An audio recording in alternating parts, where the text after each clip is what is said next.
Los generales de Dios, tercera parte. Los reformadores. Jonathan Edwards, 1703-1758. El intelectual de Dios. El sentido que tengo de las cosas divinas se encenderá de repente, como si fuera un dulce ardor en mi corazón, un ardor de alma que no sé cómo expresar. Jonathan Edwards. Jonathan Edwards es el más complejo y por lo tanto el más malentendido de todos los reformadores. Nacido el mismo año que John Wesley, Edwards era el hijo de un ministro puritano casi considerado un miembro de la nobleza en la Nueva Inglaterra de los colonos. Aunque su casa se parecía más a los fuertes del lejano oeste que a la tranquila casa parroquial de los Wesley en Epworth. Aunque Jonathan Edwards se convertiría en pastor y renovador en el centro del gran avivamiento en América, también fue un intelectual que se fogueó con el pensamiento de la Ilustración y los escritos de hombres como John Locke e Isaac Newton. Durante su vida, Edwards escribió algunos de los trabajos teológicos más eruditos, editó el popular Vida y Diario de David Brainerd, que sigue siendo una pieza clásica de la literatura misionera. Infundió vida al corazón de dos avivamientos. Fue despedido de la iglesia que pastoreaba. Sirvió como misionero a los nativos americanos y murió como presidente de la Universidad de New Jersey en Princeton. Jonathan fue un puritano, pero también fue un calvinista evangélico, un aparente oxímoron. Creía que solo Dios podía elegir a aquellos que son salvos, pero casi a la inversa, también creía que era la responsabilidad de cada individuo buscar su propio destino personal con Dios. Jonathan Edwards era un hombre de inmensa integridad que equilibraba la importancia de una fe radical con la disciplina y el pensamiento crítico. Nunca tenía miedo de preguntar por qué, ni de cuestionar sus propias creencias y buscar con todo su corazón hasta encontrar una respuesta. Durante su corta vida de 54 años, Jonathan Edwards registró las increíbles señales y maravillas del mover de Dios de las que fue testigo en el gran avivamiento. Al cuestionar los excesos, argumentó la necesidad de hacer de la religión algo más del corazón que de la mente. Predicó mucho sobre la naturaleza de Dios como definida por su amor. Sin embargo, su sermón más famoso fue su llamado al arrepentimiento de los pecadores, titulado Pecadores en las manos de un Dios airado. Predicó acerca de la gravedad de la ira de Dios desde un corazón que rebosaba de compasión y preocupación por los perdidos. Conocía más el cielo que el infierno, pero estaba feliz de darle a su congregación un recorrido guiado del infierno con la esperanza de que ellos pudieran evitarlo a cualquier precio. Jonathan y su esposa Sarah están entre los padres más notables de la historia estadounidense. Para el año 1900, los descendientes de sus 11 hijos incluían 13 presidentes de universidades, 65 profesores, 100 abogados, entre ellos el decano de una notable escuela de leyes, 30 jueces, 66 médicos, entre ellos el decano de una escuela de medicina, 135 redactores, un editor y más de 100 misioneros en el extranjero, entre ellos el escritor O. Henry, el editor Frank Nelson Doubleday y el escritor Robert Lowell. 80 de sus descendientes tuvieron cargos públicos, entre los que se incluye a 3 senadores estadounidenses, alcaldes de 3 ciudades importantes, gobernadores de 3 estados y un vicepresidente estadounidense, Aaron Burr Jr., también una primera dama estadounidense, Edith Roosevelt, la segunda esposa de Theodore Roosevelt, y un contralor del Tesoro americano, Robert Walker Taylor. El legado generacional de los hijos de Edward refleja cómo la influencia de un seguidor sincero de Jesús se transmite a lo largo de la historia. Enfocarse solamente en el legado que dejó Jonathan Edwards sería, sin embargo, perder su importancia principal para el cristianismo en la actualidad. Era un hombre deseoso de luchar con pensamientos, sentimientos y la vertiginosa ola de cambios a fin de recibir la recompensa de Abraham, la amistad con el gran yo soy, primero y principal.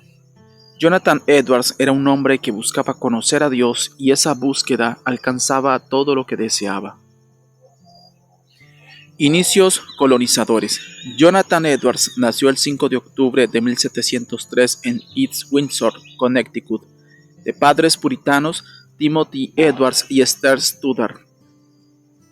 De sus 11 hijos, Jonathan era el único varón. Esther tuvo 4 hijas antes de que él naciera y luego tuvo 6 hijas más. Aunque los puritanos llegaron al Nuevo Mundo con grandes esperanzas de una nación religiosa en la que los creyentes pudieran vivir sus convicciones bíblicas como ellos lo consideraran mejor, no hizo falta mucho tiempo para que el enfoque en la promesa de una vida próspera estancara la fe de muchos. Sin embargo, los recordatorios siempre presentes de la mortalidad templaron el señuelo del materialismo. Las dificultades que amenazaban la vida estaban por todas partes y no era raro que los seres queridos murieran de epidemias, accidentes o por ataques brutales de los indios. Alrededor del 50% de los primeros peregrinos que llegaron a Plymouth casi 100 años antes del nacimiento de Jonathan murieron durante el primer invierno, debido al ataque de los indios, los poblados entre Northampton y Deerfield, localizado en lo que actualmente sería Massachusetts. Parecían más puestos de avanzada militar que las pintorescas réplicas de los pueblos de los colonos que los turistas visitan en la actualidad. Es importante recordar que a lo largo de su vida Jonathan se consideró a sí mismo británico. No vivió para ver la Revolución estadounidense y su nacimiento ocurrió en medio de la guerra de la reina Ana, llamada la Guerra por la Sucesión Española en Europa, que enfrentó al Reino Unido contra Francia y España en una competencia por la tierra en Norteamérica. Al tiempo que comenzaba la guerra en San Agustín, Florida, las parcelas territoriales francesas estaban justo al norte de Nueva Inglaterra en Canadá. La guerra contra Francia y España no solo significó un cambio en el gobierno británico, implicó la posibilidad de una toma del control del catolicismo romano, que la mayoría de los puritanos consideraba la religión del anticristo. No solo eso, además los vecinos franco-canadienses tenían vínculos más fuertes con los nativos que los colonos británicos y cada una de las guerras europeas repercutía en luchas contra los franceses y los indios y los colonos ingleses. Los jesuitas franceses llegaron a Norteamérica con el catolicismo, una rama de la cristiandad que demandaba menos cambios culturales de los nativos americanos. Una cosa era tomar los sacramentos regularmente y algo muy distinto nacer de nuevo. Esto creó otro lazo de lealtad entre los franceses y los indios, y no pasó mucho tiempo antes de que los indios adoptaran el desdén de los franceses por los colonos ingleses y su religión protestante. La misma semana en la que nació Jonathan, los indios hicieron una emboscada a 2 hombres en Deerfield, a unos 80 kilómetros al norte de East Windsor, y se los llevaron como cautivos hacia el norte. John Williams, pastor de Deerfield, tío de Jonathan, escapó por poco de ser atrapado. Después, el 29 de febrero de 1704, todo el pueblo de Deerfield fue atacado por unos 200 guerreros indios y un pequeño contingente de franceses, en lo que llegó a conocerse como la masacre de Deerfield. Resultaron asesinados 56 de los 300 residentes, otros 100 fueron llevados a Canadá. Otro de los tíos de Jonathan, John Stoddard, apenas pudo salvar su vida, vistiendo solo su ropa de dormir y un abrigo que tomó en su huida. Se envolvió los pies con tela que cortó de su abrigo y de alguna forma logró caminar 16 kilómetros con 20 centímetros de nieve para pedir ayuda. Sin embargo, el socorro llegó demasiado tarde. El tío y la tía de Jonathan, John y Eunice Williams, presenciaron cómo 2 de sus hijos de 6 semanas de vida y de 6 años eran asesinados delante de ellos. El resto de los miembros de la familia fue llevado al norte, a Canadá, junto con los demás. Eunice, todavía débil por haber dado a luz recientemente al bebé que fuera asesinado, colapsó en un arroyo y la mataron ahí mismo con un solo golpe a la cabeza de un hacha de guerra. Williams y 4 de sus hijos regresaron al hogar un año después, cuando 60 de los colonos fueron rescatados. Él y su cuñado John Stoddard actuaron como enviados a Canadá para el regreso del resto de los cautivos al fin de la guerra en 1713. Una de las hijas de William, llamada Eunice por su madre, no fue rescatada con él y sus otros hijos. Se casó con un mohicano a principios de 1713 y permaneció en Canadá. Tiempo después, William escribió sobre la dura experiencia en un libro titulado El cautivo redimido de Sion, que se convirtió en un éxito de ventas. El pensamiento puritano interpretaba tales calamidades como signos de los tiempos para el pueblo del nuevo pacto de Dios, el cual ellos creían ser, como la nación de Israel. Los puritanos creían que ellos eran bendecidos o castigados de acuerdo a su obediencia o desobediencia a Dios. Para ellos la masacre de Deerfield y los secuestros eran como ser llevados a Babilonia, mientras que su regreso se comparaba con la reedificación de Jerusalén por Nehemías. Con la muerte y la adversidad siempre cercanas, los puritanos sentían que, si iban a mantener alguna esperanza de sobrevivir, debían tener a Dios aún más cerca. Jonathan recordó que cuando era joven lo llamaban a orar varias veces al día para pedirle a Dios por la protección de miembros de la familia. Una herencia poco común. El árbol familiar de Jonathan, en especial del lado de su padre, representó las dos identidades extremas de su tiempo, el puritano y el pionero. El primero encajaba con el ideal puritano del perfeccionismo, presentado como un ejemplo para todos. Al segundo se lo describiría mejor como la vida incivilizada y pecaminosa, una vida que debía evitarse a toda costa. El abuelo paterno de Jonathan, Richard, fue un exitoso comerciante que se casó con su novia Elizabeth, solo para enterarse 3 meses después de que ella estaba embarazada de otro hombre. Como el divorcio era algo prácticamente desconocido en aquellos días, Richard Edwards hizo arreglos para que el niño fuera criado por los padres de Elizabeth. Le siguieron más escándalos y desgracias cuando Elizabeth fue diagnosticada de enfermedad mental, una imperfección que nadie sabía cómo manejar en aquellos días. Parece que la enfermedad afectaba también a otros miembros de la familia. Una de las hermanas de Elizabeth asesinó a su propio hijo, a otra la mató su propio hermano con un hacha. Timothy Edwards fue el mayor de los 6 hijos de Richard y Elizabeth. No hay duda de que fue muy influenciado por los caprichos de su madre. En varias ocasiones, ella abandonó la familia para regresar repentinamente, después de las repetidas infidelidades, arranques de ira y amenazas de violencia de Elizabeth.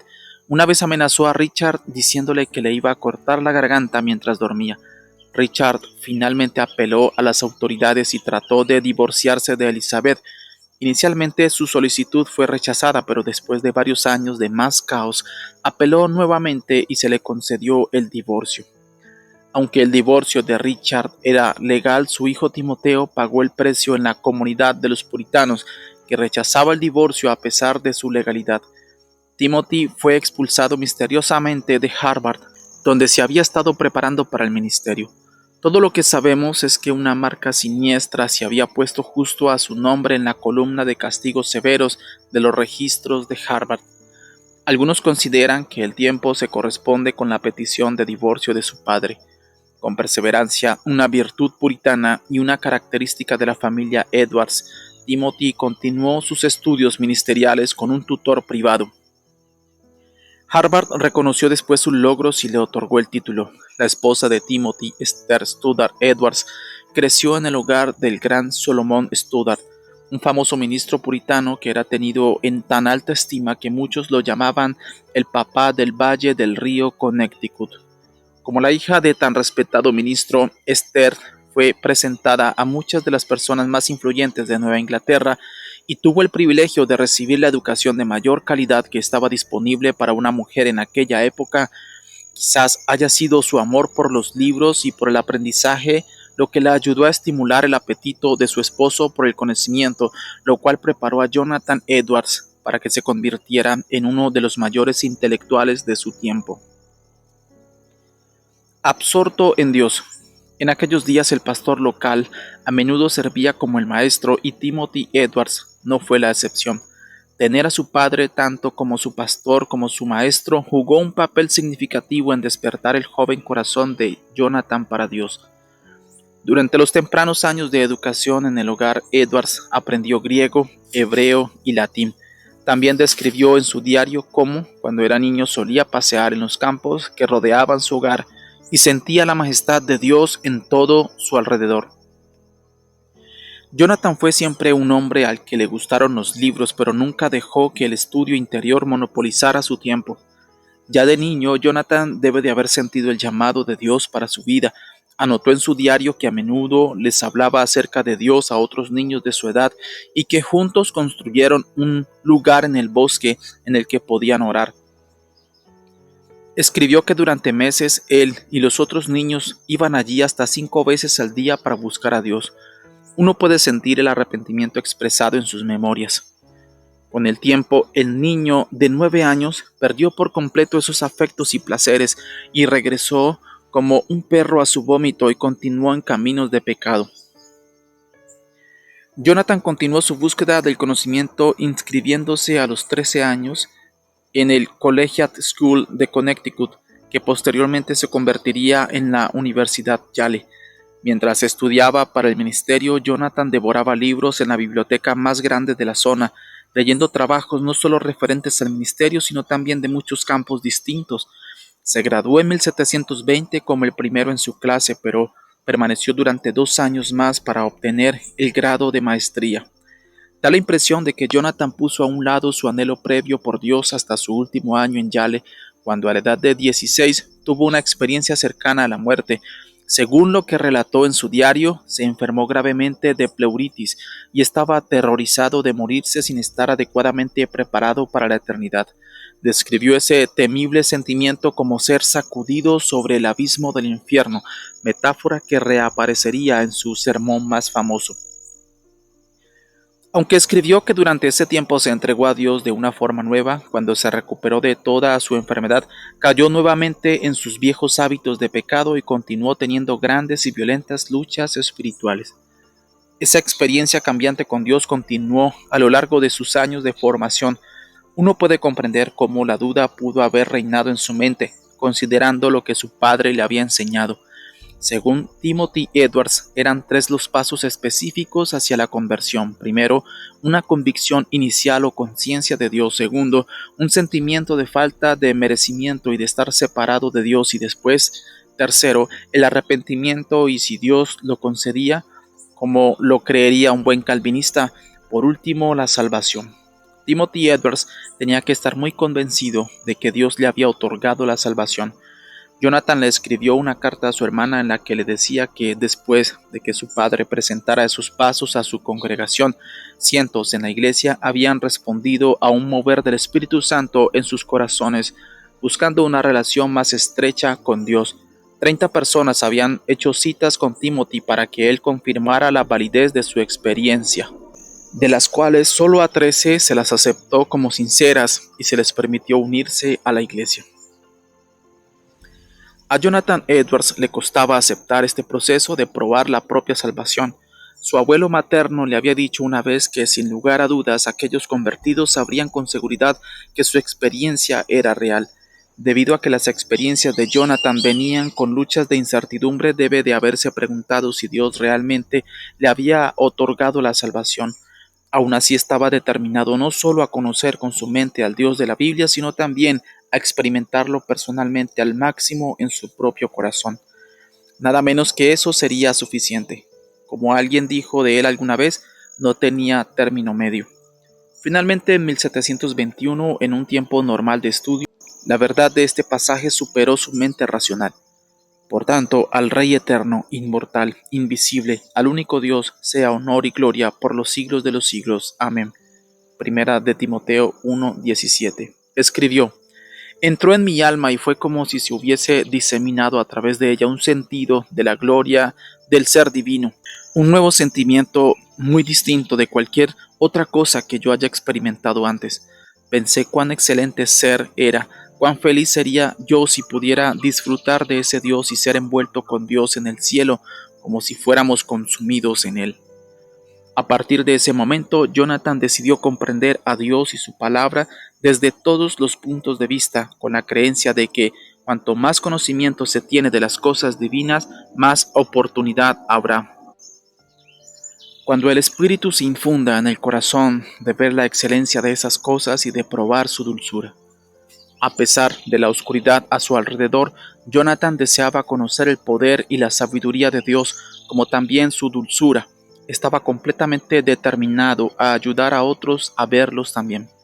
Dios le dio las habilidades necesarias para buscar la verdad, vio las cosas visibles de este mundo y las usó para comprender las verdades del mundo invisible del reino de Dios. La evidencia de este anhelo surgió a una temprana edad y continuó a lo largo de su vida. El gran intérprete. Sin dudas, Jonathan Edwards fue un hombre bien educado, pero mucho de lo que aprendió acerca de Dios fue producto de su propio proceso de una búsqueda disciplinada que incluyó la observación, la anotación de sus observaciones y pensamientos, la realización de una cuidadosa interpretación de sus anotaciones y finalmente compartir los resultados y conclusiones con otros a través de escritos o charlas. Jonathan iba a pasar toda su vida buscando la verdad de Dios con una disciplina obsesiva. Se levantaba temprano en la mañana por costumbre, un hábito que anotó en su diario al escribir: pienso que Cristo recomendó levantarse temprano en la mañana al resucitar de su tumba muy temprano. Resolvió nunca perder un minuto de tiempo, sino mejorarlo de la manera más productiva que me sea posible y vivir con todas mis fuerzas mientras viva. Para él se trataba de un esfuerzo intelectual apasionado en el cual no dejó piedra sin remover en su búsqueda de la gloria de Dios y en su búsqueda para ver la gloria de Dios liberada en las vidas de los seres humanos. Jonathan observaba todo lo que encontraba, pero le prestó atención especial a la naturaleza, a las sagradas escrituras, a los escritos de los eruditos y a las vidas de los que estaban a su alrededor. Los tiempos de sus caminatas por el bosque, donde observaba el mundo natural y hablaba con Dios, trajeron muchas preguntas a su mente. Como un joven se sentía cautivado por las arañas y se preguntaba cómo hacían las telarañas. Se fascinó tanto con los arcoíris que intentaba formarlos arrojando un chorro de agua por la boca para contemplar cómo el sol creaba pequeños arcoíris cuando la luz se difractaba a través de cada gota de agua. Muchos han dicho que si Jonathan no hubiese seguido estudios religiosos se habría convertido en un científico como Benjamin Franklin. En cambio, él devoró la palabra de Dios con la determinación de no dejar ninguna pregunta sin examinar. En uno de sus diarios escribió: a menudo me parecía ver mucha luz en cada oración y un muy reconfortante y cautivador alimento que me impedía continuar con la lectura, ya que medito largamente en una oración para ver las maravillas allí contenidas, y sin embargo cada oración parece estar llena de maravillas. Su búsqueda de la verdad lo llevó a leer libros de autores de la talla de Isaac Newton y John Locke. A lo largo de su vida reunió una biblioteca personal de más de 3.000 libros, muchos en una época en la que la mayoría era bendecida solo con tener una Biblia en el hogar. Pero no fue solo la lectura en sí a lo que se dedicó Jonathan al devorar libros. Según John Piper, Edwards no era un lector pasivo. Leía con el propósito de resolver problemas. La mayoría de nosotros estamos condenados a la lectura pasiva. No hacemos preguntas al leer, no desentrañamos el orden del pensamiento, ni reflexionamos sobre el significado de los términos, y si vemos un problema estamos habituados a dejárselo a los expertos y pocas veces proponemos una solución de la forma en la que Edwards dijo que estaba comprometido a hacer si el tiempo se lo permitía. La vida de Jonathan y luego la vida de cada uno de sus feligreses se examinó para encontrar cualquier diferencia entre la perfección que él deseaba y los resultados de su evaluación personal.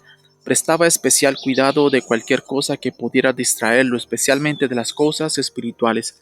Cada vez que notaba una discrepancia en su conducta personal, escribía una resolución que registraba lo que necesitaba cambiar y cómo podía lograrlo. Formulaba sus valores intencionalmente y alineaba metas y planes por escrito para asegurarse de que viviría según ellos. Realizar ese tipo de resoluciones era una práctica puritana común que realmente parecía llenar de poder a Jonathan. Para cuando terminó su lista personal, esta comprendía 70 resoluciones que incluía, entre otras, nunca hacer nada por venganza, mantener siempre hábitos de comida y bebida estrictos y solo hacer lo que uno debería hacer si fuera la última hora de su vida.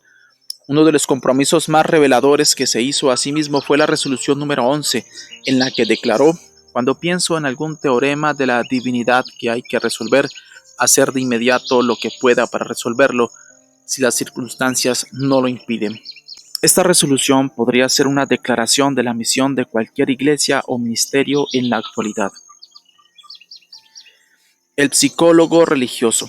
Jonathan decidió no solo observar, sino también llevar un registro de lo que veía. Por ejemplo, clasificaba y describía en gran detalle las arañas que lo fascinaban. Aún tenemos el detallado relato de Jonathan de una araña tejiendo su red.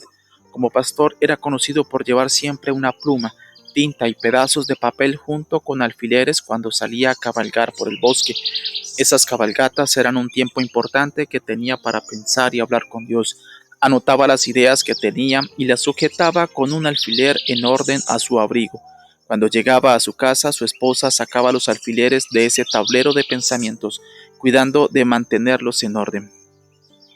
Una vez Jonathan desarmó una de sus Biblias, con mucho cuidado, por supuesto, y cosió una hoja de papel en blanco entre cada página para poder escribir sus notas. Otra de sus resoluciones puede revelar parte de su razón para hacer esto. Resolví estudiar las Escrituras de forma tan firme, constante y frecuente como para poder percibir claramente que crezco en el conocimiento de ella.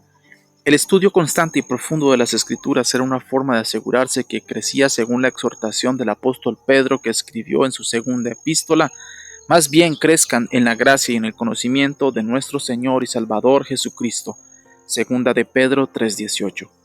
Jonathan no solo notaba los vacíos que percibía en su vida y elaboraba resoluciones para resolverlos, sino que también llevaba un registro detallado de su progreso. Al final de cada mes sumaba el puntaje. Como pastor, Jonathan registró posteriormente las posibles evidencias de las experiencias espirituales de sus feligreses, una práctica que había visto hacer a su padre. Sus observaciones y notas sobre las respuestas emocionales y físicas de la gente durante el gran avivamiento, como llorar, desvanecerse, reírse y gritar, hicieron que luego fuera conocido como el psicólogo religioso. Después de observar y escribir lo que notó, Jonathan, según Sereno Dwight, las ordenó de acuerdo a su importancia, listas para su uso, el de fortalecer la facultad de pensar y razonar mediante el ejercicio constante y poderoso, y sobre todo de moldearse gradualmente en un ser pensante. Un amante del chocolate. Jonathan estaba determinado a dedicar tiempo a pensar sobre las implicancias de lo que observaba, yendo tan lejos como saltearse la cena si ésta amenazaba con interrumpir el flujo de su pensamiento. Como había hecho con todo lo demás en su vida, había observado y analizado cuidadosamente cuáles alimentos eran más adecuados para su trabajo intelectual. Algunos decían que su disciplina para comer lo había adelgazado y lo enfermaba con frecuencia, pero Jonathan evidentemente le prestaba gran atención a su dieta. Escribió: con una dieta frugal y comiendo lo necesario, lo que es ligero y de fácil digestión, sin dudas podré pensar de forma más clara y ganar tiempo. Primero, alargará mi vida. Segundo, necesitaré menos tiempo para la digestión después de las comidas. Tercero, podré estudiar más detenidamente sin dañar mi salud. Cuarto, necesitaré menos tiempo para dormir. Quinto, rara vez tendré dolor de cabeza. Hay al menos un indicio de que su disciplinado estilo de vida tenía una pequeña indulgencia. Amaba el chocolate, que venía en panes y podía derretirse y servirse como bebida en el desayuno. Se conserva una carta de su solicitud a un correo en Boston para que se asegurara de conseguirle chocolate. Aunque nunca abandonó totalmente su estricta disciplina espiritual, miró hacia esos días con ojos de madurez y los declaró como un tiempo de demasiada dependencia en mi propia fortaleza, que después probó ser muy perjudicial para mí. El mundo creado que amaba estudiar también lo llevó a lidiar con las preguntas más grandes, como la razón por la que Dios creó al mundo. ¿Qué deseo de Dios podía satisfacer la creación? En lo que escribió sobre lo que pensaba, Jonathan concluyó que Dios no gana nada al crear. Su felicidad en sí mismo es perfecta y nada puede añadírsele, pero Dios deseaba criaturas que pudieran ver y disfrutar la belleza de esa perfección, su gloria. Jonathan dijo que todo lo que Dios ha hecho es por el único propósito del amor y la alabanza de sus inteligentes seres creados. El mundo natural le presentaba a Jonathan todo tipo de oportunidades para deducir lecciones espirituales. Por ejemplo, una vez vio a un gato burlándose de un ratón y dijo que lo hizo recordar cómo el diablo hace lo mismo con el hombre malvado. En un momento de su vida lo aterrorizaban las tormentas, pero después de su conversión podía darles una interpretación diferente, y escribió: Antes solía tener un temor poco común a los truenos, pero ahora, por el contrario, me regocijan. Sentía a Dios, por así decirlo, ante la primera aparición de una tormenta de truenos y solía aprovechar la oportunidad en esa época de ver los relámpagos y de escuchar la voz majestuosa y terrible del trueno de Dios. Jonathan estudió minuciosamente la obra de Isaac Newton, intrigado por sus hallazgos de que el universo está mantenido por ciertas leyes, algunas de las cuales incluso podían ser representadas matemáticamente. Él interpretó esos hallazgos y llegó a la conclusión de que Dios es un Dios de orden, un escritor cultural. Por fortuna para nosotros, Jonathan Edwards también fue fiel al publicar las conclusiones de sus interpretaciones. Como era de esperar, tenía reglas para la escritura y se exhortaba a sí mismo a exhibir un estilo modesto y tratar de ganar lectores en vez de silenciar a la oposición. También escribió sobre las artes y las ciencias y la forma en que éstas se fundamentaban en Dios. Publicó esos pensamientos en un libro titulado La naturaleza de la verdadera virtud. Jonathan no veía ningún conflicto entre la religión y la ciencia, pues creía que la correcta interpretación sin duda les mostraría cómo apoyar una en la otra. Parece que sus observaciones agudas, pensamientos ricos y numerosos escritos también se transmitían en su correspondencia personal. Una mujer joven de la iglesia de Jonathan llamada Débora le preguntó una vez cómo debía comportarse de manera cristiana y él le escribió una carta de 14 páginas en las que detallaba sus recomendaciones.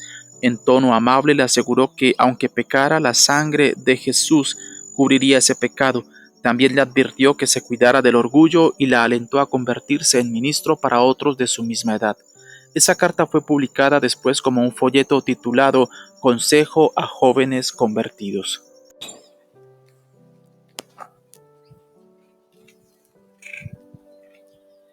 Primeros años como pastor. Después de graduarse en la Universidad de Yale, Jonathan aceptó su primer llamado para ser pastor en la creciente ciudad de Nueva York. Su iglesia era pequeña, pero para Jonathan eso significaba que aún tenía tiempo para disfrutar de sus paseos por los bosques, alrededor del río Hudson y para estudiar la Biblia.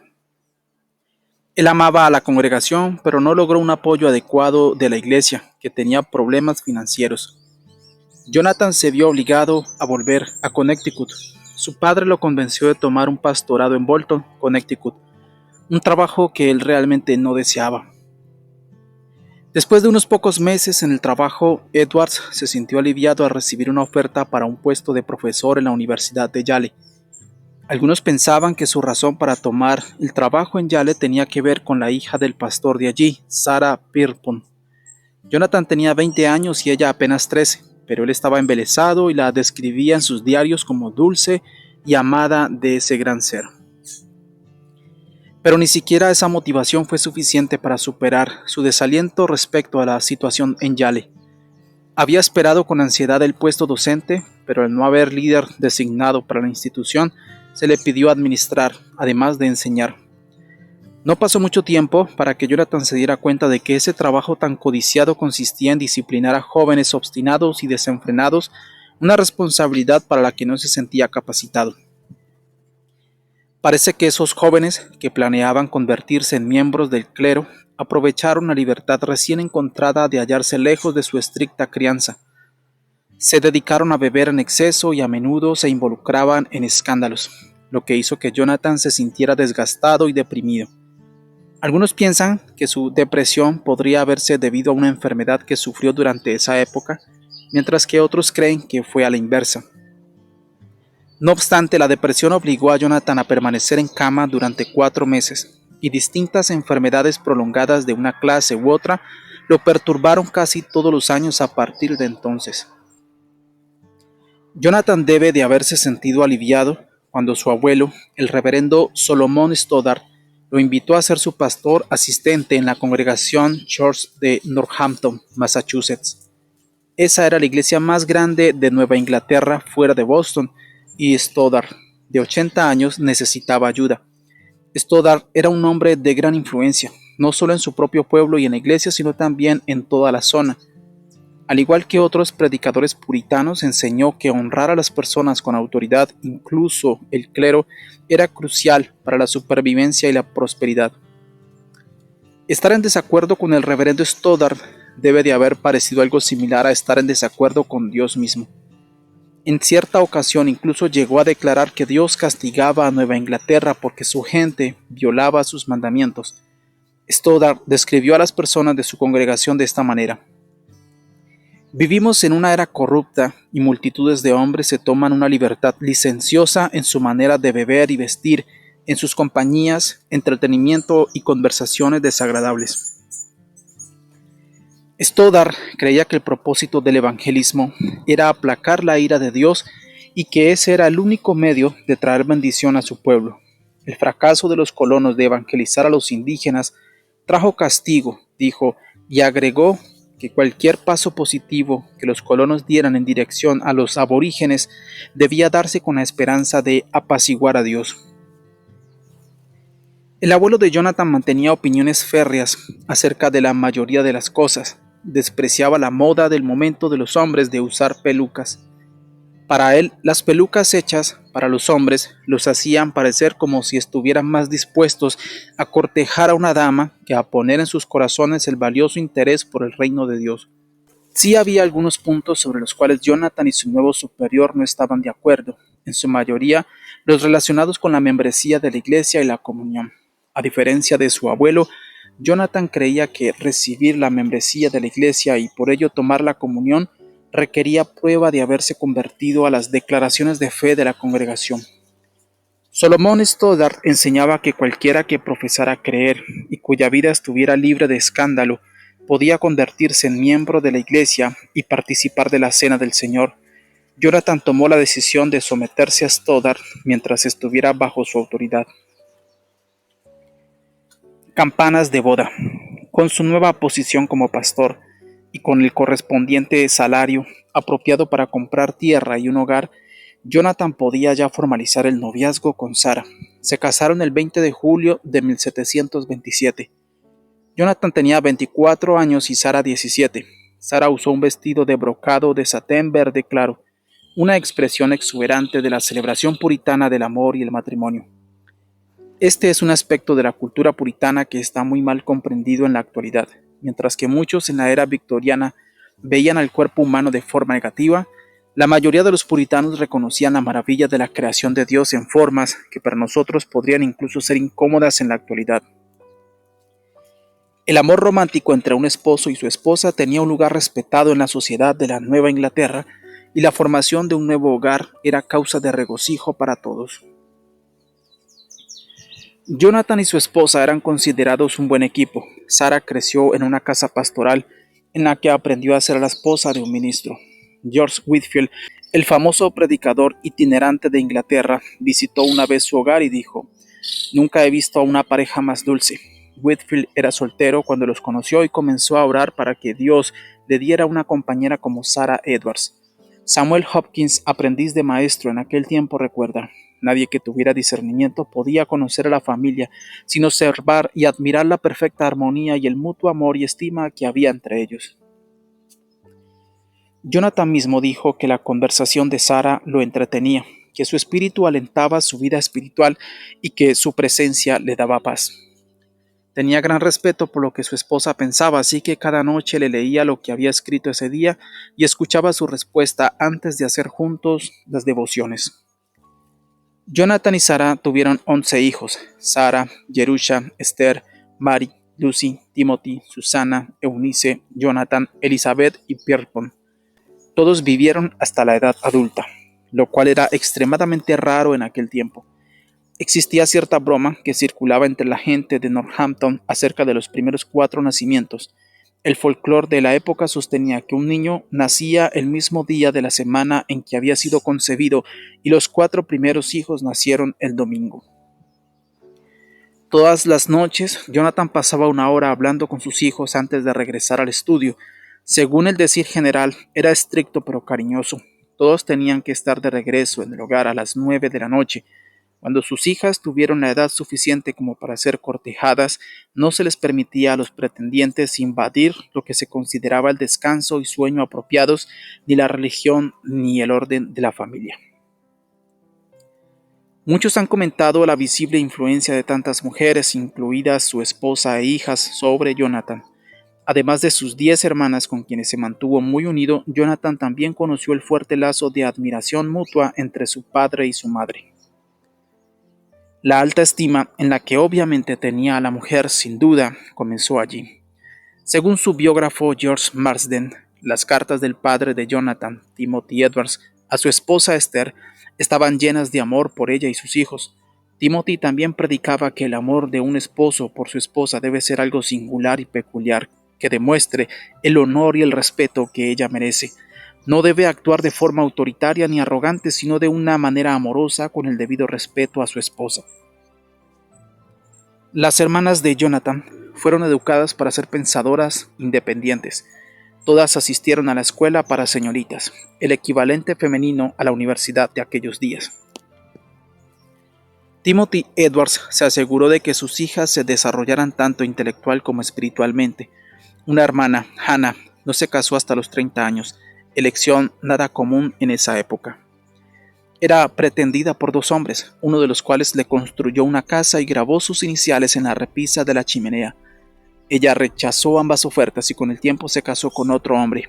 Este retraso causó bastante revuelo, pero Hannah señaló que las mujeres que permanecían solteras tenían una gran ventaja si concentraban su atención en la religión y el conocimiento.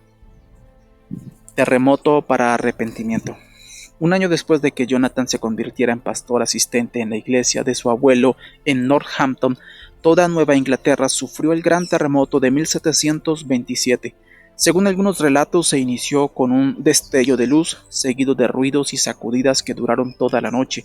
Las personas que se despertaron de sus sueños se amontonaron en las calles y creían que el día del juicio había llegado. A la mañana siguiente, las iglesias de Nueva Inglaterra estaban llenas de penitentes. Las réplicas continuaron durante 9 días, lo que hizo que el terremoto causara que el terror reinase en los corazones de todos los residentes de Northampton y los impulsara a buscar la seguridad de su salvación. Se llamó varias veces a hacer ayunos en todo el territorio en las semanas posteriores. El gobernador de Massachusetts llamó a un día de ayuno y oración el jueves 21 de diciembre y Jonathan fue invitado a dar un sermón ese día. ¿Criticaría a la gente por provocar la ira de Dios sobre todos ellos? Sin duda su abuelo lo hubiese hecho, aunque Jonathan notaba pecado en la vida de su pueblo, pues mencionó el engaño, la injusticia, los juramentos, la confianza en las riquezas y la insensibilidad ante las cosas de la religión. Prefirió hablar sobre Jonás y los ninivitas. Siendo como era un experto en fenómenos naturales, Jonathan expresó la posibilidad de que el terremoto pudiese haber simplemente sucedido, pero también se preguntaba por la coincidencia de ello. ¿Estaba Dios en verdad advirtiendo al pueblo de su pacto como él había advertido a los habitantes de Nínive por medio de Jonás? Debido a que el terremoto había sucedido un domingo por la noche, ¿estaba Dios mostrando su ira a los jóvenes por sus jugueteos nocturnos después de la caída del sol en el día de reposo? Jonathan describió sus prácticas de la siguiente manera. Era usual que se reunieran muy a menudo en convenciones para ambos sexos con el objetivo de divertirse en lo que ellos llamaban jugueteos y que pasaran gran parte de la noche así, sin ninguna preocupación por el orden de las familias a las que pertenecían. Jonathan les recordó que Dios fue un Dios de misericordia con la gente de Nínive porque ellos se arrepintieron. Quizás era hora de que el pueblo de Nueva Inglaterra hiciera lo mismo. Como resultado del terremoto, las iglesias en las colonias vieron aumentada su asistencia. Algunos estudiosos señalan este hecho como la primera luz del gran avivamiento. Un vocero del Dios viviente. Cuando murió Solomon Stoddard, en febrero de 1729, la iglesia decidió nombrar a Jonathan como pastor principal de Northampton. Fue un puesto que asumió con tanta seriedad como el resto de su vida. Escribió acerca de subir los peldaños hacia el podio para predicar sobre cómo convertirse en trompeta de Dios. Algunos decían que se convertía en una persona completamente diferente mientras predicaba. Después de la muerte de Stoddard, la salud de Jonathan empeoró. Un breve viaje de descanso fue de ayuda, pero unas pocas semanas después estaba enfermo de nuevo. El estrés, sumado a algunos padecimientos físicos que tenía, y ser pastor sin duda implicaba estrés. El salario siempre era un problema. Se esperaba que Sara recibiera invitados a menudo, algo que era costoso y que la hacía estirar su presupuesto hasta el límite. Los regalos y donativos complementaban el sueldo de muchos pastores, entre ellos el de Jonathan. Por eso por lo general requería tratar a los que tuvieran más medios con los mejores regalos y favores especiales. Edwards no tenía el hábito de tener favoritos. Ser completamente responsable de más de 1000 feligreses que no daban la talla a sus elevados estándares espirituales sin duda le causó a Jonathan mucha ansiedad. Después de la muerte de Stoddard, la congregación parecía estar totalmente fuera de control, en especial la gente joven. Era un tiempo que tenía muchas similitudes con los días de Jonathan en Yale, donde se le pidió que controlara a la juventud rebelde y él no sentía que tuviera las habilidades sociales para hacerlo. El gobierno familiar, la vieja estructura de poder puritano, se ablandó cuando los padres reaccionaron a su propia crianza, yéndose al otro extremo de no disciplinar para nada. Las borracheras entre la joven generación era pan común. Los padres parecían sorprendidos cuando los índices de embarazos prematrimoniales se elevaron de 1 a 10 en Nueva Inglaterra. Jonathan señaló que debían esperar esa estadística porque permitían que sus jóvenes hijos e hijas se metieran en la cama juntos, parcialmente vestidos y disfrutaran el uno del otro. Se suponía que la práctica llamada bundling les permitía conocerse, pero pasaba algo más que una amigable conversación. Por lo general, en tanto que todo embarazo terminara en matrimonio, la actitud de las personas era de aceptación. Ese nuevo tipo de mentalidad audaz era muy frustrante para Jonathan. Una tragedia personal se añadió a la carga ya de por sí pesada de Jonathan. Su familia se había salvado de morir de una enfermedad que había afectado a la mayoría de las familias, pero en diciembre de 1729 una epidemia de difteria se cobró la vida de su hermana menor, Jerusha. Los primeros temblores del Gran Avivamiento. A principios de 1730, el clima cultural de Northampton estaba comenzando a cambiar. Las hostilidades con los franceses y los indígenas durante la Guerra de Dummer, otro estallido de una guerra en Europa que había terminado en 1727, habían forzado más a la agricultura comunitaria, pues las personas se mantenían cerca para estar más protegidas. Eso significaba que había menos tierra disponible para que los hombres jóvenes volaran con sus propias alas. El matrimonio entre las jóvenes parejas se pospuso, pues había menos espacio para comenzar nuevas familias. Los hijos vivían bajo la autoridad de sus padres hasta la adultez. Jonathan decidió reunir a los padres para que juntos acordaran que se mantuviese un comportamiento piadoso en los hogares. Los hombres y las mujeres jóvenes parecieron escuchar con nuevos oídos. La fuerte predicación de Jonathan contra los estilos de vida pecaminosos de los jóvenes en su pueblo fue balanceada con una mayor compasión por sus almas. Sin duda, todo estuvo cubierto con mucha oración y una búsqueda de la guía de Dios para el cambio. Así que no es de sorprender que el primer gran avivamiento comenzara con la generación más joven. Después de la muerte de un hombre joven en abril de 1734, Jonathan predicó un mensaje en el funeral que alentaba a los presentes a abandonar su estilo de vida pecaminoso y a centrarse en la recompensa eterna. Habló del texto del Salmo 90, versículos 5 y 6, que se refiere a la protección de Dios, en vez de cualquier otro pasaje que representara a un Dios enojado e iracundo. Si alguien muriera tan joven, ¿qué podrá mostrar sobre su vida? Jonathan predicó: qué poco razonable es para uno que es tan parecido al césped y a la flor del campo, malgastar el mejor tiempo en liviandades y vanidades y en la búsqueda de los deleites y placeres carnales y sensuales. Considera, si vas a morir en la juventud, cuán impactante sería el pensamiento de haber malgastado tu juventud de esa manera. Cuando los demás estén junto a tu cama y te vean respirar de forma entrecortada y dar tu último aliento, o vengan después y te vean muerto, y te pongan en un ataúd y contemplen el horrible rostro que la muerte te ha dado, cuán impactante será para ellos pensar que esa es la persona que solía tener una conversación tan vana y frívola. Este es aquel que era una compañía tan libertina. Este es aquel que solía pasar el tiempo libre en jugueteos. No pasó mucho tiempo hasta que los informes de vidas que habían cambiado comenzaron a surgir a medida que los jóvenes empezaban a despertar a su necesidad de un Salvador. De manera parecida a como había ocurrido después del gran terremoto, otra muerte sumada a otro mensaje de funeral continuó la renovación del interés por lo espiritual. Las noches de jugueteos se cambiaron por reuniones de oración y pronto la gran mayoría de la comunidad, jóvenes y ancianos por igual, asistían a tales reuniones. Fue un paralelo interesante a las Sociedades Unidas de los Wesley. Aunque parece casi imposible que los puritanos de Nueva Inglaterra hubiesen oído hablar alguna vez de los hermanos Wesley, en especial debido a que pasarían otros 5 años más antes de que el avivamiento de los Wesley surgiera en Inglaterra. Durante ese tiempo solo se cantaban salmos en la alabanza y adoración corporativa. Jonathan alentó los nuevos cánticos de himnos de hombres como Isaac Watts en esas reuniones al aire libre. Watts no se preocupaba mucho por la música de la iglesia de su tiempo. Encontraba que estaba escrita pobremente y que era difícil de cantar, ya que solo se trataba de salmos a los que se les ponía una melodía. Aunque pensó que los himnos debían ser doctrinalmente correctos, no creía que tuvieran que ser representaciones exactas, más bien podían ser paráfrasis de las escrituras o simplemente estar basados en un tema bíblico. Watts escribió himnos muy conocidos como por ejemplo La cruz excelsa al contemplar. Jonathan amaba la música y creía que era una forma en que las personas podían expresar el entusiasmo emocional que experimentaban. Escritos en armonías de 3 partes y acompañados por instrumentos, estos himnos eran algo nuevo. Salmos tradicionales solían cantarse de acuerdo con cómo lo sentía cada persona y por lo tanto en contadas ocasiones sonaban como un sonido alegre.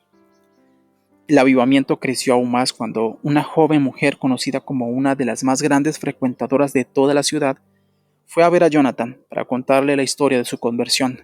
Jonathan la entrevistó cuidadosamente, pero pronto se convenció de que estaba diciendo la verdad. Que sucediera un cambio de vida semejante era algo tan poco probable que Jonathan estaba preocupado de que las noticias pudieran hacer que la gente dudara de la autenticidad de su conversión y que pensaran que la transformación era solo una apariencia. Sin embargo, más que ocultar lo que Dios había hecho, contó la historia y ésta multiplicó el número de convertidos.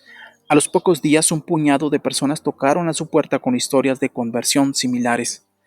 Para abril de 1735, la evidencia de una atmósfera espiritual transformada en la comunidad era algo innegable. Jonathan mismo lo describe de esta manera. Una gran y sincera preocupación sobre las cosas de la religión y del mundo eterno se convirtieron en universales en todos lados, en la ciudad, entre personas de todas las edades. Cualquier otra conversación que no fuera sobre las cosas espirituales y eternas se dejaba de lado. La mente de las personas ya no estaba en las cosas del mundo, se las trataba como a cosas de muy poca consecuencia. La tentación ahora parecía radicar en descuidar por demás las cosas mundanas y pasar demasiado tiempo en el ejercicio inmediato de la religión. Sin que nadie se lo pidiera, los vecinos hicieron una colecta para el dueño de un local que había quedado reducido a cenizas. La deslealtad y los chismes cesaron. Se informó que las tabernas estaban vacías, incluso los servicios en las iglesias se transformaron. Nuestras asambleas públicas eran entonces hermosas. La congregación estaba viva en el servicio a Dios, todos resueltos en la adoración pública, todo oyente deseoso de atender a las palabras del ministro no bien salían de su boca. Cada tanto, la asamblea estaba bañada en lágrimas mientras se predicaba la palabra. Algunos lloraban con tristeza y aflicción, otros con gozo y amor, otros con compasión y preocupación por las almas de sus vecinos. Otro hecho notable durante el avivamiento fue que las enfermedades prácticamente habían desaparecido de la ciudad. Cuando más adelante Jonathan dio detalles de lo que ocurrió durante el avivamiento en su texto Narración Fiel, escribió que aunque no consideraba esa ausencia de enfermedad como evidencia necesaria para probar el avivamiento, sí sentía que era necesario reconocerlo. Sus críticos calificaron todo lo que escribió como fanatismo, en especial lo relacionado con la demostración de emociones y las historias sobre personas insólitas convertidas. Algunos informes dicen que más de 500 personas, la mitad de ellas hombres, se unieron a la iglesia como resultado del avivamiento. Comenzó a correr la voz por los alrededores y la gente llegó de otras ciudades para ver la emoción. La casa de los Edwards estaba rebosante de visitantes. El avivamiento continuó extendiéndose a lo largo del valle del río Connecticut hasta New Haven y los asentamientos costeros, y llegó incluso a las afueras de Nueva Inglaterra. En Boston, lugar que no había sido tocado por el avivamiento, un ministro llamado Benjamin Coleman le pidió a Jonathan que le enviara un informe de los acontecimientos de Northampton. El talento de Jonathan para llevar registro de los detalles e interpretarlos hizo que fuera un trabajo para el que estaba bien capacitado. La carta de Jonathan se envió después a amigos de Coleman de Inglaterra. El informe se convirtió en una guía práctica para conducir avivamientos, que incluía desde la preparación para el comienzo hasta el mantenimiento, las normas, los peligros y los efectos del avivamiento. Ese manual fue posteriormente publicado con el título de Fiel narración del sorprendente trabajo de Dios. Aunque había escrito el texto, Jonathan era muy consciente de que, en última instancia, Dios era el autor de esa obra de conversión. Esa publicación hizo famoso a Jonathan en toda Nueva Inglaterra, así como también en Escocia e Inglaterra, donde George Whitefield y John Wesley llegaron a conocerla. Sin embargo, la emoción por el avivamiento no iba a durar. En 1775, Jonathan escribió: Satanás parece estar más suelto y haciendo estragos de manera terrible. Satanás es un destructor y usó su influencia para causar temor y división. Varias personas se sintieron abrumadas por el temor durante todo el día. Otros temían tanto la ira de Dios que se quejaban de que no podían dormir.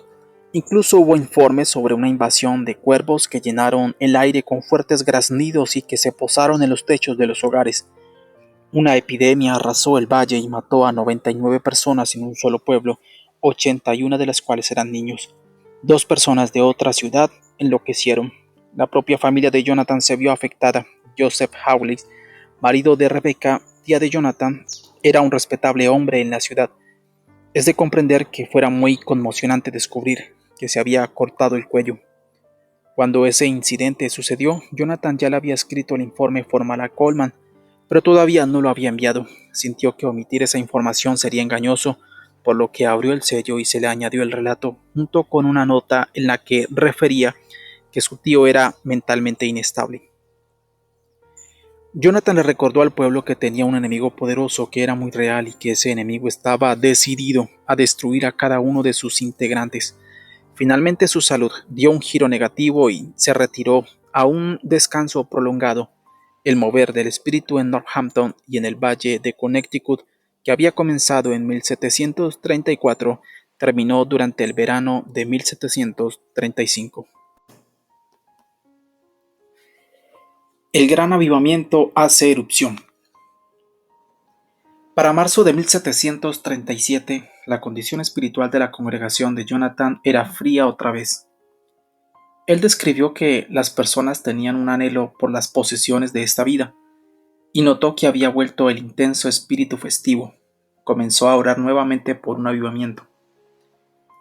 La casa de reunión había sufrido deterioros con el paso del tiempo y el crudo invierno había dañado gravemente los cimientos del edificio.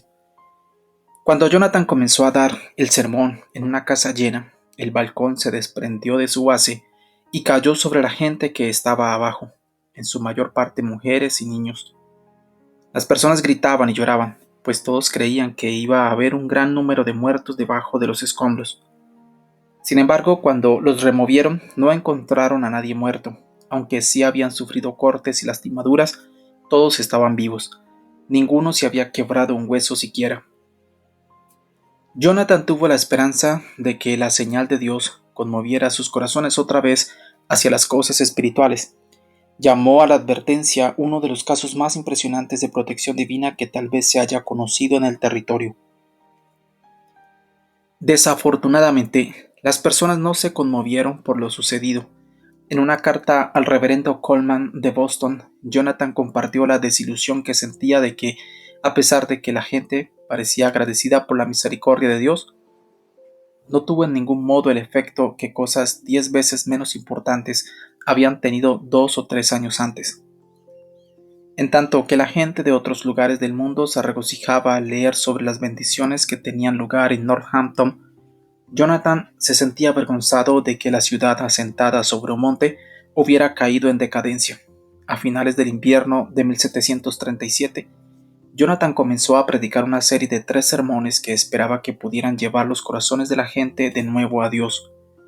A pesar de los pocos cambios exteriores, se aferró a un rayo de esperanza de que las cosas estaban a punto de cambiar. Jonathan se volcó a la oración y pasaba hasta 18 horas orando antes de predicar algún sermón. El apoyo finalmente llegó del otro lado del Océano Atlántico, de la Iglesia Anglicana. Ya en 1739, George Whitefield predicaba a multitudes en las calles y los campos de Inglaterra e iría a las colonias. Jonathan le escribió en febrero de 1740 y lo convenció de que fuera a Northampton, pero le advirtió que las personas podían ser más duras de corazón que otras a quienes les había predicado. Una gran campaña publicitaria ayudó a convocar a las multitudes en las ciudades para escuchar a Whitefield, y cuando él se trasladó hacia Northampton el 17 de octubre de 1740, logró la atención de las masas. Whitefield era un orador poderoso, y las respuestas emocionales a sus discursos no eran infrecuentes. Sarah Edwards describió un mensaje cautivador que le había oído predicar. Es maravilloso ver el encanto que despierta en una audiencia. He visto a más de 10,000 personas estar pendientes de sus palabras en un silencio absoluto, roto solo por un ocasional llanto contenido a medias. Cuando Whitefield le recordó a la congregación de Jonathan su cercanía a Cristo después del último avivamiento, muchos comenzaron a llorar, entre ellos el mismo Jonathan, pues vio que se consumaban los 5 años de oración por un avivamiento. Incluso informó que algunos de sus propios hijos habían sido llevados a Cristo. Al final de la estadía de Whitefield en Northampton, Jonathan viajó con él los siguientes 2 días y vio el hambre espiritual de miles de personas que iban a oírlo hablar. Los efectos sobre las multitudes no tenían precedente. No era raro que las personas cayeran bajo el poder del Espíritu Santo, algo que Jonathan describió como desvanecimientos. Hubo algunos casos de personas que entraban en una especie de trance, que permanecían sin moverse tal vez por espacio de 24 horas y con los sentidos bloqueados, pero al mismo tiempo bajo poderosas imaginaciones, como si hubieran ido al cielo y allí hubieran tenido visiones de objetos gloriosos y hermosos. El avivamiento continuó y Jonathan y Whitefield se mantuvieron en contacto por carta. Edwards informó que los resultados del avivamiento en su zona habían sido mayores que los del avivamiento previo de Northampton en 1734, sabiendo que él personalmente había participado poco para hacer que ese avivamiento tuviera lugar, excepto con oración. Jonathan no perdió tiempo en continuar con el progreso logrado por el avivamiento. Señaló: la religión que surge solo como producto de impresiones superficiales tiende a desaparecer cuando la ponen a prueba las dificultades. Sería pues cuestión de los pastores hacerse cargo a partir de ahí y pastorear a los nuevos convertidos y llevarlos a la madurez en Cristo. Jonathan no tenía ninguna intención de dejar que la gente declinara como había sucedido antes, por lo que les escribió a algunos jóvenes predicadores itinerantes y les pidió que fueran. En el momento en que escribió esa carta, los jóvenes de su pueblo habían empezado a organizar sus propias reuniones y a compartir sus experiencias. Jonathan se reunió con todos los niños menores de 16 años y les habló acerca de su alma. Los jovencitos lloraron, oraron, cantaron y compartieron sus experiencias uno con otro.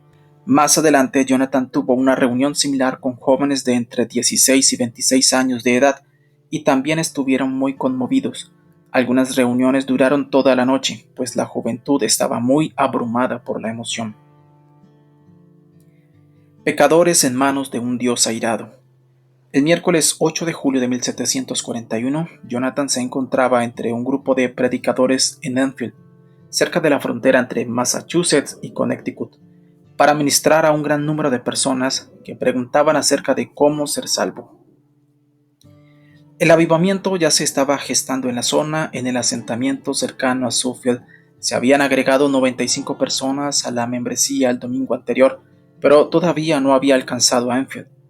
Joseph Macon, un pastor de Coventry, Connecticut, presidía la reunión. Varios ministros, entre ellos Macon, habían predicado en el avivamiento que estaba teniendo lugar en Enfield y Suffield. Ese miércoles por la mañana se decidió que los otros descansaran y que se le permitiera predicar a Jonathan. Jonathan revisó su alforja y entregó un sermón que había leído poco antes a su congregación, que lo había escuchado de forma indiferente e inmutable cuando lo predicó. Pocos lo reconocieron más allá de decir: buena palabra, pastor, pero sin moverlos a nada más. El pasaje para el sermón fue Deuteronomio 32-35. A su debido tiempo su pie resbalará. Mientras ingresaban a la iglesia aquella mañana, la congregación parecía estar más preparada para un espectáculo de modas que para un avivamiento. Un ministro escribió después sobre la escena: cuando ingresaron a la casa de reunión, la apariencia de la asamblea era desconsiderada y presumida. Las personas difícilmente se comportaban de manera decente. Jonathan usaba anteojos gruesos para leer sus sermones y, a propósito, empleaba un solo tono al leer, por temor a infundirle un entusiasmo carnal a su prédica, como muchos acusaban que hacía George Whitefield.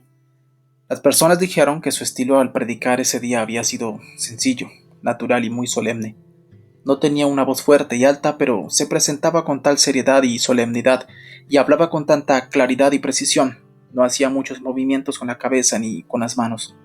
Este es un breve extracto de las palabras que dijo aquel día.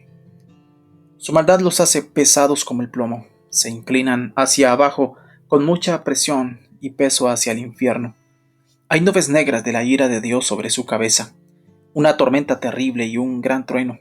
El Dios que los sostiene sobre el abismo del infierno, tanto como quien sostiene una araña o algún insecto repugnante sobre el fuego, los aborrece y está irritado. Su ira hacia ustedes arde como un fuego.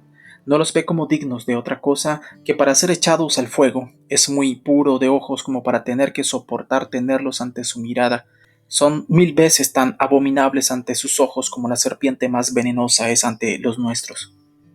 Lo has ofendido infinitamente más que lo que alguna vez un rebelde obstinado haya ofendido a su príncipe, y sin embargo solo su mano lo sostiene de caer en el fuego a cada instante. Que no se hayan ido al infierno anoche no se lo puede adjudicar a nada más sino que a la mano de Dios que los sostuvo. No hay ninguna otra razón por la que no han ido al infierno, ya que se han sentado en la casa de Dios y han provocado a sus ojos puros por la pecaminosa manera de asistir a su solemne adoración. Sí, no hay otra cosa que pueda ofrecerse como la razón por la cual no caes al infierno en este momento. Oh, pecadores, consideren el terrible peligro en el que están, y ahora tienen una extraordinaria oportunidad, un día en el que Cristo ha abierto de par en par la puerta de la misericordia y se encuentra en la puerta pidiendo y clamando a gran voz a los pobres pecadores. Muchos que estaban hace muy poco en la misma condición miserable en la que están ustedes se encuentran ahora en un estado de felicidad, con sus corazones llenos de amor hacia aquel que los amó y los lavó de sus pecados con su propia sangre, y se regocijan en la esperanza de la gloria de Dios. Qué horrible es quedarse atrás en un día como ese. Antes de que Jonathan pudiera siquiera terminar su mensaje, las personas se sintieron inquietas y comenzaron a clamar. Esto expresó un ministro. Hubo mucho clamor y llanto en toda la casa. ¿Qué debo hacer para ser salvo? ¿O me voy al infierno? ¿O qué debo hacer para Cristo? Era como si creyeran que el suelo se había abierto y estuvieran a punto de ser tragados. Otro ministro escribió: la asamblea parecía estar muy impresionada y se arrodillaron con una profunda convicción de su pecado y peligro. Había tanta aflicción y llanto que el predicador se vio obligado a hablarle a la gente y a pedir silencio para que pudieran escucharlo. Aunque le pidió a la congregación que estuviera en silencio, no había manera de que lo escuchara. No alcanzó a terminar el sermón. De los meses venideros, Edwards escribió a un ministro colega: los meses de agosto y septiembre de 1741 fueron los más notables de ese año. Por la convicción y conversión de pecadores, gran alivio, reavivamientos y consuelo a quienes profesaban y extraordinarios efectos externos de todo esto. Era frecuente ver una casa llena de clamor, desvanecimientos, convulsiones y cosas por el estilo, tanto con angustia como con admiración y gozo.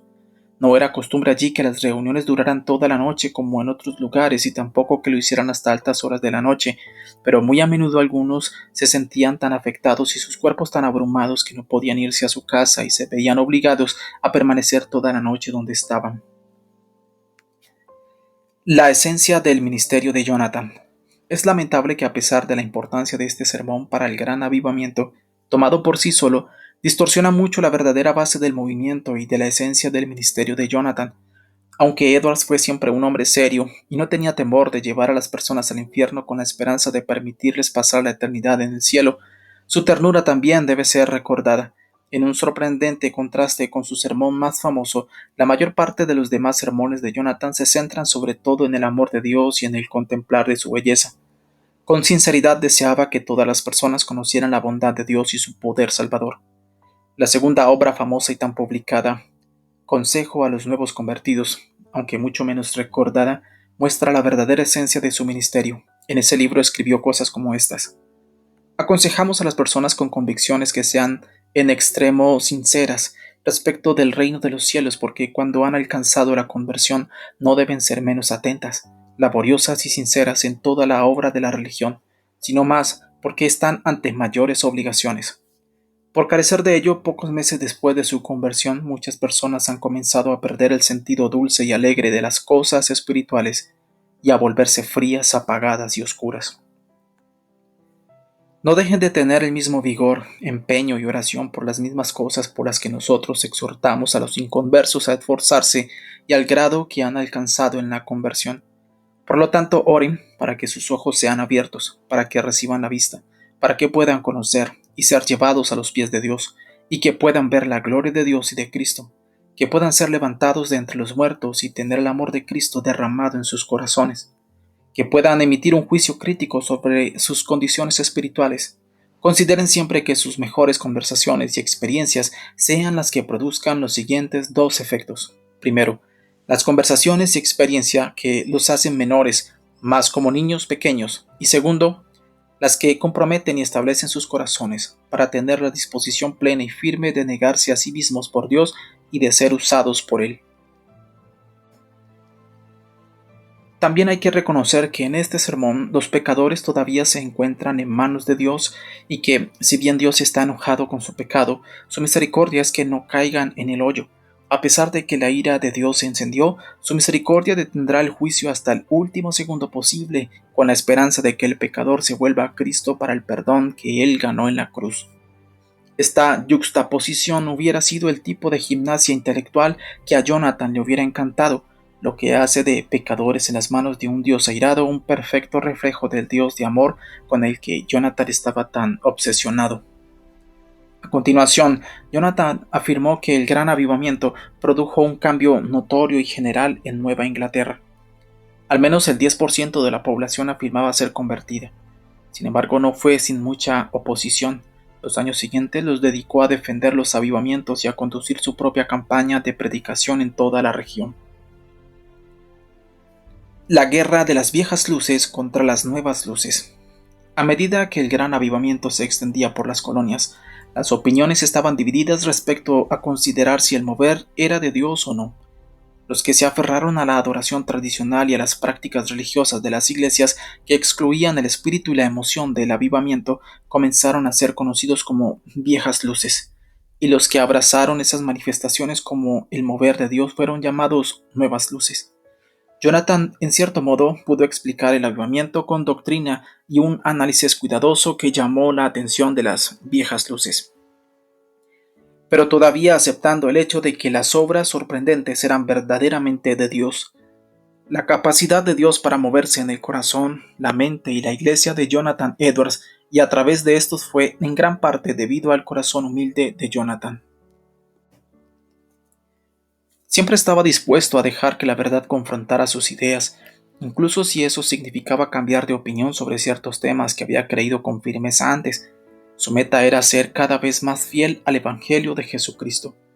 John Wesley tenía el mismo espíritu humilde. Al escribir sobre su propio pensamiento respecto del Nuevo Testamento, Wesley dijo de sus anotaciones: «Hasta ahora no puedo adularme a mí mismo, como para imaginar que no he cometido errores en una obra de tanta dificultad, pero mi propia conciencia me absuelve de haber tergiversado algo de manera intencional». Jonathan estaba abierto a comprender las diferencias doctrinales entre las viejas y las nuevas luces. Tenía un gran respeto por las personas cuyas creencias religiosas diferían de las suyas, incluido Wesley, que no era calvinista, como ya hemos comentado, pero no estaba dispuesto a aceptar cualquier cosa sin antes estudiarla por sí mismo. De joven, Jonathan leyó las obras de John Locke, por ejemplo, como un avaro codicioso que recogía puñados de plata y oro de un tesoro recién descubierto. Sin embargo, no estaba de acuerdo con todo lo que Locke decía. Locke fue un pensador de la Ilustración cuya teoría enseñaba que los seres humanos nacen como una tabla en blanco, una tabula rasa, para llenarla con la información obtenida a través de los sentidos e interpretarlos mediante una seria reflexión. Para Locke, la verdad derivaba de la experiencia. Jonathan estaba de acuerdo con la importancia de los sentidos y con la necesidad de reflexionar sobre lo que ellos recogían, pero para él la verdad era una persona, Jesucristo. Como dijo Jesús en Juan 14:6, yo soy el camino, la verdad y la vida. Jonathan fue capaz de mirar abiertamente los resultados de los dos grandes avivamientos. Separó lo bueno de lo malo, la verdad de lo que podría haber sido una exageración. Debido a ciertos excesos emocionales, hubo una fuerte oposición a los avivamientos de los predicadores y de laicos por igual. A las viejas luces no les gustaba la demostración de emoción que las audiencias exhibían cuando entendían su verdadera condición ante Dios sin Cristo. Tampoco aprobaban el estilo de predicación extravagante de personas como George Whitefield. Whitefield dramatizaba las escrituras, utilizaba técnicas de narración, gesticulaba de manera expresiva e incluso se atrevió a dejar el púlpito y caminar mientras predicaba. Antes de su visita a América, estas prácticas eran desconocidas. Un crítico, el reverendo Charles Chauncey, afirmaba que la creencia de que una persona podía estar inspirada directamente por Dios era simplemente una locura. Algunos afirman que Chauncey intentó convertirse en un predicador del avivamiento, pero no pudo, y que por ello se volvió un acérrimo detractor de los que tenían éxito. En su estilo característico, Jonathan comenzó a clasificar y a analizar las percepciones, las actitudes y las acciones de los que afirmaban haber sido regenerados para así poder separar mejor los hechos de la ficción en defensa de los avivadores. Estuvo de acuerdo con que había algún exceso de expresión emocional, pero estaba convencido de que en su mayor parte el Espíritu de Dios verdaderamente se había movido en la gente. Les mostró a los escépticos los pasajes de las Escrituras que se referían a lo que llamó afectos, y señaló que las emociones como la esperanza, el amor, el deseo, la alegría y la tristeza están claramente aprobadas por la verdad bíblica. Además, también dijo que una persona debe tener algo más que sentimientos. La religión que surge solo como producto de impresiones superficiales tiende a desaparecer cuando la ponen a prueba las dificultades. Es posible que Jonathan Edwards se sintiera de alguna manera frustrado cuando quienes expresaban una emoción abrumadora no trasladaban esa misma energía a la vida cotidiana. Él decía que la señal de una verdadera conversión era una demostración externa de amor. Para Jonathan, el cristianismo era algo más que seguir una serie de reglas, más que una religión que se pone en práctica en la iglesia. Una experiencia real con Dios hace que el cambio suceda desde adentro hacia afuera y era para la vida cotidiana. Aconsejó que debemos adoptar una manera de vernos alegres en la religión, más por estar alegres en el servicio a Dios y a nuestra generación que por la vivacidad y la audacia de nuestras lenguas. Sin duda, Jonathan creía lo que enseñaba y, lo que es más importante aún, lo vivía. Hay muchas historias sobre las donaciones que hacía a las personas que necesitaban ayuda, pero siempre se aseguró de enviar la donación por intermedio de un amigo que se comprometía a no revelar la identidad del donante. También estaba dispuesto a acompañar a aquellos que sufrían persecución por sus creencias personales. Jonathan consideraba que una de esas personas era el joven David Brainerd, un estudiante universitario que fue expulsado de Yale por abrazar el movimiento del avivamiento con un celo excesivo. Sin embargo, su expulsión no disminuyó su entusiasmo y se convirtió en un misionero dedicado a los indígenas. Aunque su salud era débil, viajó casi 5.000 kilómetros a caballo para llevar el avivamiento genuino a los nativos americanos. Al ver a Brainerd como un ejemplo de desinteresada virtud puritana, Jonathan lo apoyó y fue su consejero. Brainerd era un huésped frecuente en el hogar de los Edwards y estaba comprometido en matrimonio con la hija de Jonathan, Jerusha. Desafortunadamente, Brainerd contrajo tuberculosis y murió en brazos de su prometida. Jerusha también contrajo la enfermedad y murió por causa de esta solo unos meses después. Jonathan se encargó de que el diario que Brainerd había escrito sobre su trabajo misionero se publicase. Hasta el día de hoy nunca se han dejado de publicar ni la vida ni el diario de David Brainerd, con introducción de Jonathan. El libro ha influido en muchas personas a través de los siglos, incluso a cientos de hombres y mujeres que se han sentido inspirados para ser misioneros como resultado de la lectura de los relatos de Brainerd. El siguiente es un extracto tomado de una anotación hecha el 20 de noviembre de 1745, cuando estaba en Cross Wixon, Nueva Jersey. Mis discursos públicos no constituían entonces la mitad de mi trabajo, al tiempo que muchos se me acercaban con esta pregunta importante: ¿qué debemos hacer para ser salvos? Y exponían todas sus preocupaciones. Sin embargo, puedo decir, para alabanza de la rica gracia, que el éxito aparente con el que se coronaron mis labores más que compensaron el propio trabajo, y fue un gran medio para obtener apoyo y sostén a lo largo de trabajos y fatigas que al parecer mi naturaleza se hubiese hundido sin tal perspectiva alentadora. Que el Señor de la cosecha envíe otros obreros a esta parte de su cosecha, que aquellos que están en oscuridad puedan ver gran luz y que toda la tierra sea llena del conocimiento de Él. Amén. Unos pocos días antes de su muerte, el misionero Jim Elliot, de 1927 a 1956, que fue martirizado por los indios Aucas de América del Sur, escribió en su diario: "La confesión del orgullo, como ayer sugirió David Brainerd en su diario, debe convertirse en algo permanente en mí". Cuando los hombres muertos predican. A pesar de los mejores esfuerzos de Jonathan para la primavera de 1744, los fuegos del avivamiento se habían enfriado de manera considerable.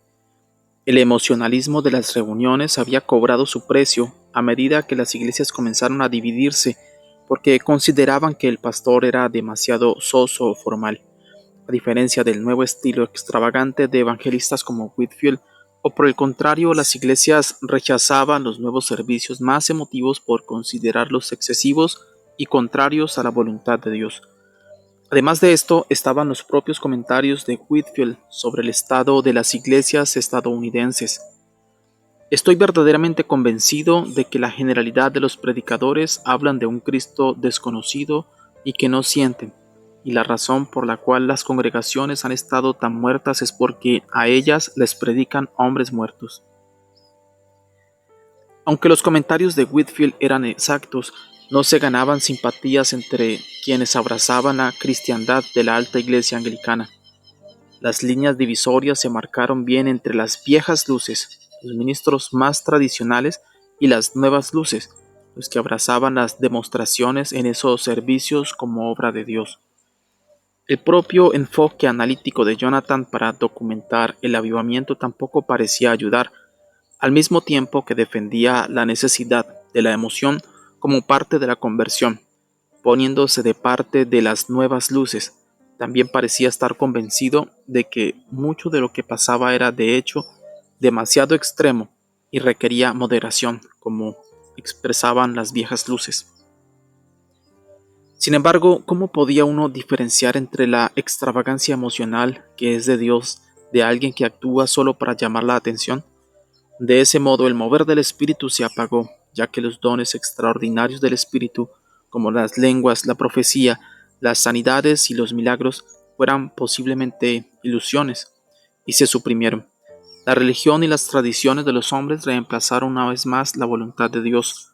Como Jonathan comentó, no mucho tiempo después pareció muy sensato que el Espíritu de Dios comenzara a retirarse de todos lados en el país.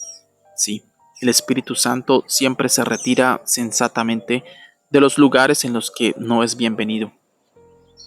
De haber continuado siendo bienvenido, quizá los Estados Unidos hubieran sido fundados como una nación cristiana carismática que operaba con el poder de la Iglesia del siglo I. En lugar de ello, el avivamiento se apagaría hasta que otros nuevamente abrieron sus corazones a las obras del Espíritu Santo en las reuniones de Kentucky Camp que tuvieron lugar cerca del cambio de siglo. Despedido de Northampton. La estadía en Northampton fue difícil y fue finalmente la que propició el cambio en el curso de la carrera de Jonathan. La guerra del rey Jorge estalló en 1744 y los colonos nuevamente se encontraron en conflicto abierto con los franceses y con los indígenas. Las ciudades circundantes eran atacadas y quemadas y muchos residentes de Northampton murieron en ataques sorpresa. Con personas que ya estaban muy tensas, Jonathan se sintió motivado a tomar una posición respecto de la política de la iglesia en relación con la membresía y el sacramento de la Cena del Señor. Había algunos temas sobre los cuales no podía seguir siendo flexible. Había estado en desacuerdo con su abuelo con la tradición de permitir que cualquiera pudiera unirse a la iglesia o participar en comunión sin una profesión de fe, y finalmente decidió poner fin a esa política. Jonathan exigió pruebas de conversión. Para complicar aún más las cosas, surgió una situación que demandó la intervención disciplinaria de Jonathan. Varios hombres jóvenes de la iglesia consiguieron algunos libros sobre medicina obstétrica y medicina popular que compartieron con sus amigos y comenzaron a burlarse de las mujeres jóvenes sobre la menstruación.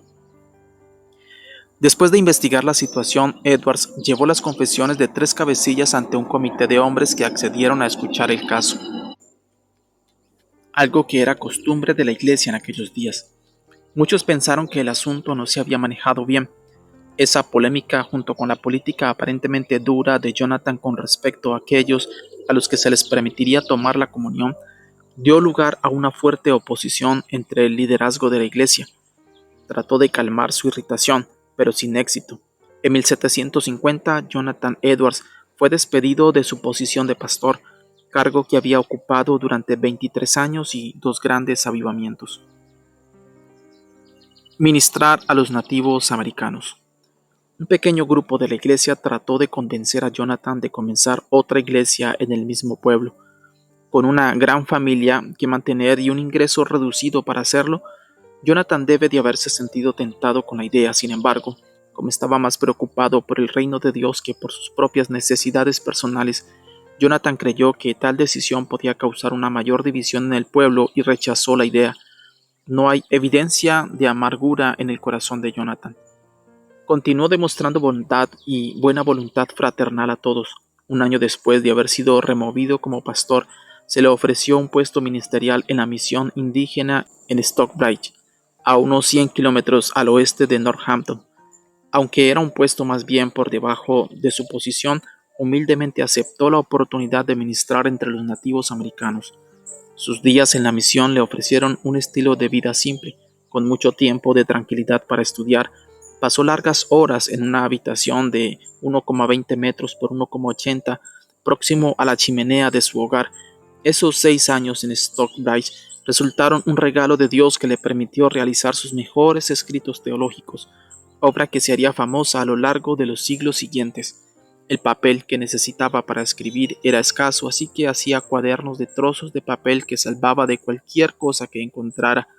Los bordes blancos del papel periódico y las partes de abajo de las cartas que recibía, los cuales unía. Jonathan y Sarah se preocupaban mucho por los nativos, pero usaban grasa de oso para espantar a los insectos cuando iban a la iglesia. Jonathan creó el tipo de servicio de adoración que quería tener en Northampton, con los himnos de los Wesley, en vez de los usuales cantos de los salmos.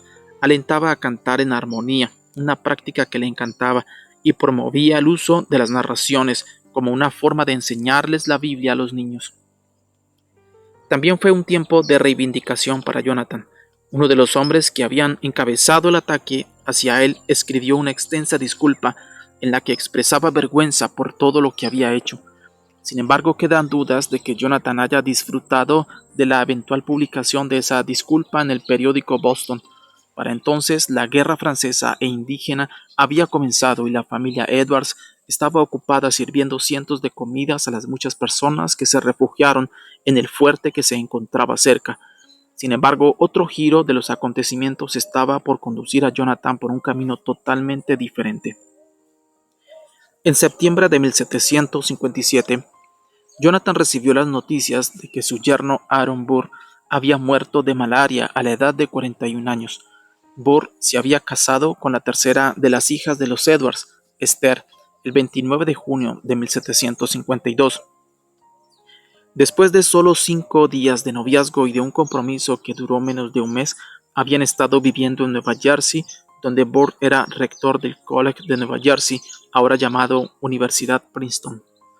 La noticia de la muerte repentina de Burr era lo suficientemente conmovedora, pero el resto del mensaje era que Jonathan había sido elegido para tomar su lugar como nuevo rector de la casa de estudios. Tal como había hecho una vez Moisés delante del Señor, trató de convencer a quienes lo habían elegido de que él no era un candidato merecedor. Dijo que no gozaba de buena salud y que tenía deficiencias en algunas áreas del aprendizaje, como el griego y las matemáticas, pero su objeción más grande era que se sentía sumergido en el estudio y la escritura y que deseaba por encima de todo permanecer en Stockbridge. El estrés de dirigir una universidad no atraía a Jonathan, pero después de mucho pensarlo acordó buscar consejo de algunos amigos de confianza. Cuando los consejeros expresaron que creían que era su deber y responsabilidad aceptar el puesto, Jonathan rompió en llanto. Se fue de inmediato a responder lo que ellos pensaban que era el llamado de su vida. Las últimas palabras: confiar en Dios. Sarah y el resto de la familia permanecieron en Stockbridge con la idea de seguir a Jonathan hasta Nueva Jersey en la primavera. Jonathan viajó con su hija Lucy y llegó a Nueva Jersey en enero de 1758. Para su sorpresa, disfrutó de predicar a los estudiantes y los profesores de la universidad y se sintió reconfortado por la cálida bienvenida. Además, tenía más tiempo para estudiar y leer de lo que había anticipado. Establecerse en Princeton parecía prometedor. Sin embargo, para esa época, la viruela se había extendido por toda Nueva Inglaterra y muchos morían. Preparado como siempre, Jonathan ya había pensado profundamente qué haría si se llegaba a dar el caso de tener que vacunarse. Siendo el científico progresista que era, había decidido muchos años antes que iba a hacerlo. Aún así, consultó a los miembros del consejo de la universidad, debido a que había mucha controversia sobre el éxito del procedimiento. Todos estuvieron de acuerdo en que debía recibir la vacuna. Esther, su hija, que recientemente había enviudado, también decidió hacerlo, y ambos fueron a recibir el tratamiento el 13 de febrero de 1758. Al principio, Jonathan solo mostró síntomas leves de la enfermedad, pero semanas más tarde tuvo una fiebre muy alta y murió el 22 de marzo de 1758 a la edad de 45 años. Días antes de morir y sabiendo que la eternidad estaba cerca, le pidió a su hija Lucy que escribiera sus últimas palabras. Como era de esperar, les dio su amor a su querida esposa e hijos y calificó de unión especial a su relación con Sarah. Pidió que su funeral fuera sencillo y que el dinero necesario para ello fuera en cambio destinado a los pobres. Cuando quienes estaban a su alrededor en el lecho de muerte pensaban que ya no podía oír ni hablar, Jonathan los sorprendió con estas palabras finales: confíen en Dios y no tendrán temor. El médico que atendió a Jonathan notó que Dios le había permitido pasar a la eternidad con una perfecta libertad del dolor. Realmente se quedó dormido. Apenas 2 meses después de haber asumido el cargo como vicerrector de la universidad y solo 6 meses después de la muerte de Aaron Burr, Jonathan Edwards fue enterrado junto a su predecesor en terrenos de Princeton. Y entonces, no más de 2 semanas después, falleció Esther Edwards. Algunos dijeron que había sido por la vacuna y otros que fue por la fiebre. Dejó a 2 niños pequeños, Sally, de 4 años de edad, y Aaron Burr, hijo, de 2. Más tarde, Aaron perdería la presidencia de los Estados Unidos por un solo voto de la Casa de Representantes. Luego fue vicepresidente durante la presidencia de Thomas Jefferson en 1800. Ese otoño, Sarah Edwards viajó a Filadelfia a buscar a los hijos de Esther. Poco después de su llegada, se enfermó gravemente de disentería. El 2 de octubre de 1758, a la edad de 48 años, se unió a su esposo en la gloria y su cuerpo fue enterrado junto al de él en el cementerio de Princeton. Un legado glorioso. Probablemente haya sido John Piper el que mejor resumió la contribución de Jonathan Edwards. El mayor objetivo de toda la obra de Edwards era la gloria de Dios, y creo que lo más importante que aprendí de Edwards es que Dios es glorificado no por conocerlo ni por obedecerlo sumisamente. Cuando más se lo glorifica es al disfrutarlo. El gran avivamiento fue sin duda una demostración de la gloria de Dios. Hay informes que sostienen que unas 50,000 personas se convirtieron a Cristo en Nueva Inglaterra. Este es un número impresionante, cuando la población total de la época era de alrededor de 3 millones. Además de la cifra de convertidos, se establecieron 150 iglesias nuevas. Jonathan Edwards también fue fundamental para inspirar a las generaciones de misioneros por haber publicado la vida y el diario de David Brainerd. Aunque la vida de Brainerd fue corta, su impacto llegó más lejos de lo que él mismo podría haberse imaginado. Sus escritos siguieron influyendo a un sinnúmero de personas que, como él, estaban dispuestas a hacer el mayor de los sacrificios como misioneras a toda lengua, tribu y nación. En cuanto a Jonathan, se podría decir que más que cualquier otro hombre en la historia de la cristiandad, él amó a Dios con toda su mente, su corazón, su alma y su fuerza. Siendo un gran intelectual, Era tanto un hombre de letras como del espíritu. Era disciplinado hasta el punto de ser fanático, metódico en su búsqueda de la verdad hasta la obsesión. Sus obras de teología están todavía entre las más profundas y más importantes de Estados Unidos hoy, y el avivamiento que ayudó a producir unificó a las colonias en lo que llegaría a ser poco después de su muerte los Estados Unidos de América. También se aseguró de que Estados Unidos fuera considerado una nación cristiana. Edwards estableció gran parte de la base para avivamientos posteriores con la cuidadosa documentación del gran avivamiento y de cómo comenzó. Jonathan Edwards fue un renovador de integridad sin compromisos, y su obra debería ser conocida por cualquier ministro de la actualidad, en especial los que buscan despertar el avivamiento en el siglo XXI.